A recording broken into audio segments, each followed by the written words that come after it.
महत्त्वाची बातमी, माझ्या वक्तव्यामुळे कुणाचंही मन दुखावलं असेल तर दिलगिरी, असं सुरेश धस यांनी म्हटलेलं आहे।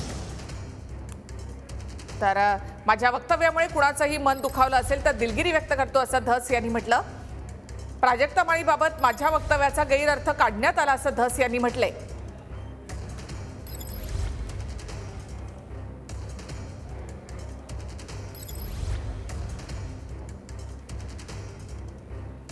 तर माझ्या वक्तव्यामुळे कुणाचं मन दुखावलं असेल तर दिलगिरी व्यक्त करतो, असं सुरेश धस यांनी म्हटलं। याआधी आपण माफी मागणार नाही, असं धस यांनी म्हटलं होतं।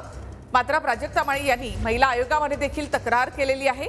तर प्राजक्ता माळीबाबत माझ्या वक्तव्याचा गैरअर्थ काढण्यात आला, असं धस यांनी म्हटलंय।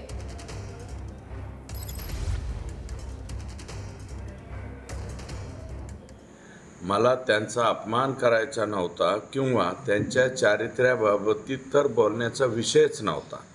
मी प्राजक्ताताईसहित सर्व स्त्रियांबाबत आदर बाळगतो। माझ्या वक्तव्याचा गैरअर्थ निघाल्याने त्यांचे किंवा कोणत्याही स्त्रीचे मन जर दुखावले असेल तर मी प्रामाणिकपणे दिलगिरी व्यक्त करतो।